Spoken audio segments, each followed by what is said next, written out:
1971 में सुनील दत्त ने नायक के रूप में खुद को लेकर हीरो नामक एक फिल्म बनाने का फैसला किया, जिस फिल्म के निर्देशक थे श्याम बहल और संगीत निर्देशक शंकर जयकिशन थे। लेकिन यह योजना हकीकत में नहीं बदला। इसके लगभग 12 साल बाद निर्माता निर्देशक सुभाष घाई ने इसी नाम से एक सुपरहिट फिल्म बनाई, जिसके नायक थे जैकी श्रॉफ और हीरोइन थे मीनाक्षी शेषाद्री। उस समय जैकी और मीनाक्षी दोनों ही न्यू कमर थे। फिल्म हीरो में संजीव कुमार और शक्ति कपूर दो अहम किरदार में नजर आए थे। फिल्म में अमरीश पुरी और शम्मी कपूर भी थे। हीरो संजीव कुमार की आखिरी बड़ी हिट फिल्म थी। फिल्म में शक्ति कपूर का नाम जिम्मी था। हालांकि यह किरदार विलेन का था, लेकिन किरदार में थोड़ा कॉमिक शेड या कॉमिक टच था। फिल्म के निर्माता और निर्देशक सुभाष घाई ने सबसे पहले डैनी को जिमी की भूमिका के लिए साइन किया था। डैनी ने कुछ दिन शूटिंग भी की, लेकिन जब डैनी को लगा कि उनका किरदार शूटिंग में ठीक वैसा नजर नहीं आ रहा है जैसा कि स्क्रिप्ट में उन्हें बताया गया था, किरदार में एक कॉमिक टच है जो डैनी की उस समय की स्क्रीन में इमेज के साथ सूट नहीं करता था। इस बारे में डैनी ने सुभाष घाई से खुलकर बात की। सुभाष घाई डैनी के सोच के साथ सहमत हुए और डैनी को हीरो के प्रोजेक्ट से हटा देने के बाद उनके जगह शक्ति कपूर को लिए। हीरो एक लौती ऐसी फिल्म थी जिसमें सुभाष घाई और शक्ति कपूर ने साथ काम किया। इसके कुछ साल बाद फिल्म में कास्टिंग काउच पर एक विवादित टिप्पणी को लेकर सुभाष घाई और शक्ति कपूर के बीच तीखी नोकझोंक हुई। सुभाष घाई ने फिर कभी शक्ति कपूर को अपनी फिल्मों में नहीं लिए। हीरो एक म्यूजिकल लव स्टोरी थी। इस फिल्म का सेंट्रल कैरेक्टर या केंद्रीय चरित्र में एक युवा था जो असामाजिक होते हुए भी संगीत से प्यार करता था। उस समय एक दूजे के लिए फिल्म सुपरहिट होने की वजह से कमल हसन का बॉलीवुड में अच्छा क्रेज था। संगीत और कला की समझ कमल हसन को भी काफी था। इसलिए सुभाष घाई ने सबसे पहले कमल हसन को फिल्म हीरो के नायक के रूप में लेना चाहते थे। उस समय इस फिल्म का नाम था संगीत। फिल्म की कहानी और स्क्रिप्ट कमल हसन को पसंद आया और वो इस फिल्म में काम करने के लिए तैयार हो गए। लेकिन कमल हसन उस समय साउथ इंडियन फिल्म के काफी बड़े और बिजी स्टार थे। नतीजतन उनके पास फिल्म हीरो की शूटिंग के लिए पर्याप्त तारीख या डेट्स नहीं था। दूसरी तरफ सुभाष घाई फिल्म की शूटिंग जल्द से जल्द शुरू करना चाहते थे।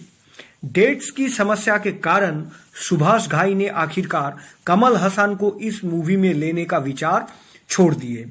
फिर मिस्टर घाई ने फिल्म का टाइटल संगीत से बदलकर हीरो कर दिया और वो संजय दत्त को नायक के रूप में लेकर फिल्म शुरू करने के बारे में सोचना शुरू कर दिए। उस समय संजय दत्त को नशे की लत से छुड़ाने के लिए उनका इलाज चल रहा था। वो तब पुनर्वास या रिहेबिलिटेशन में थे। इससे पहले सुभाष घाई ने 1982 में संजय दत्त के साथ एक फिल्म बनाए थे। फिल्म का नाम था विधाता। फिल्म तो हिट रही, लेकिन सुभाष घाई का ड्रग एडिक्ट संजय दत्त के साथ काम करने का अनुभव बहुत अच्छा नहीं रहा। विधाता की शूटिंग के बाद श्री घाई ने कहा कि संजय दत्त को लेकर फिर कभी फिल्म नहीं बनाएंगे। इस बार सुभाष घाई को लगा कि अगर वो संजय दत्त के साथ काम करते हैं तो फिल्म की शूटिंग पूरी करने में बहुत देर हो जाएगी। इसलिए उन्होंने संजय दत्त के बारे में अब और नहीं सोचा। लगभग 9 साल बाद सुभाष घाई और संजय दत्त फिर से खलनायक फिल्म में साथ काम किए। तब सुभाष घाई ने कुमार गौरव के बारे में सोचा। कुमार गौरव फिल्म की कहानी सुनकर काम करने के लिए तैयार हो गए। लेकिन उनके पिता राजेंद्र कुमार ने यहां एक समस्या खड़ी कर दी। उन्होंने सुभाष घाई से अपने बेटे की मेहनताना के रूप में मोटी रकम की मांग की। सुभाष घाई को लगा कि इतना पैसा कुमार गौरव की वर्तमान स्टार वैल्यू के हिसाब से बहुत ज्यादा है। इसलिए इस बार उन्होंने फैसला किया कि वो एक नए चेहरे के साथ हीरो फिल्म पर काम करना शुरू करेंगे। यहां एक बात कही जा सकती है कि जब सुभाष घाई ने इतने सारे अभिनेताओं से बात की तो उन्होंने मिथुन चक्रवर्ती से कम एक बार बात क्यों नहीं की। हीरो फिल्म देखने के बाद हमें लगा कि मिथुन चक्रवर्ती इस फिल्म की कहानी के लिए सबसे आदर्श हीरो थे, आदर्श चॉइस थे, और उन दिनों वो अपने स्टारडॉम के शिखर पर थे। लेकिन सुभाष घाई ने मिथुन से बात ही नहीं की। दरअसल मिथुन चक्रवर्ती जब न्यू कमर थे उसी समय से सुभाष घाई किसी अज्ञात कारण से मिथुन चक्रवर्ती को पसंद नहीं करते थे। यहां तक कि जब वे कर्ज फिल्म बनाने की योजना बना रहे थे तब भी उनके कई दोस्तों ने उन्हें सलाह दी थी कि क्योंकि इस फिल्म का नायक एक डांसिंग स्टार है इसलिए मिथुन इस फिल्म के फिटेस्ट नायक है। लेकिन सुभाष घाई ने कहा कि मैं अपनी किसी भी फिल्म में मिथुन चक्रवर्ती को लेने के बारे में कभी नहीं सोचूंगा। इन सब घटनाओं के बहुत साल बाद सुभाष घाई ने मिथुन चक्रवर्ती को अपना युवराज और कांची दोनों फिल्मों में एक कैरेक्टर एक्टर के रूप में लिए थे। लेकिन तब तक दोनों ही अपना सुनहरे समय को पीछे छोड़कर आए थे। सुभाष घाई और मिथुन चक्रवर्ती के पीक फॉर्म का कॉम्बिनेशन पर्दे में क्या कमाल दिखाता है, फिल्म प्रेमी उस आनंद से महरूम ही रह गए। अंत में देवानंद की स्वामी दादा फिल्म में जैकी श्रॉफ को देखने के बाद सुभाष घाई ने उन्हें ही अपने फिल्म हीरो में नायक के रूप में लेने का फैसला किए।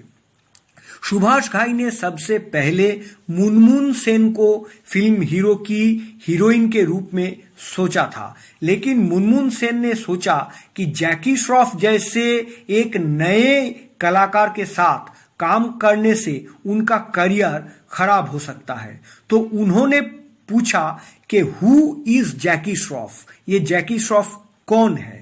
इस बात से सुभाष घाई बहुत नाराज हुए और उन्होंने मीनाक्षी शेषाद्री को फिल्म की नायिका के रूप में साइन करवा लिया। मुनमुन सेन को अपनी गलती का एहसास बहुत जल्दी हो गया और वो फिल्म अंदर बाहर में जैकी श्रॉफ के ऑपोजिट में हीरोइन बनने के लिए राजी हो गए। हीरो फिल्म का एक गाना तू मेरा जानू है, तू मेरा दिलवर है, मेरी प्रेम कहानी का तू हीरो है, ये लता मंगेशकर जी गाने वाले थे। ये गाना डमी रिकॉर्डिंग के हिसाब से पहले अनुराधा पौडवाल से गवाया गया था।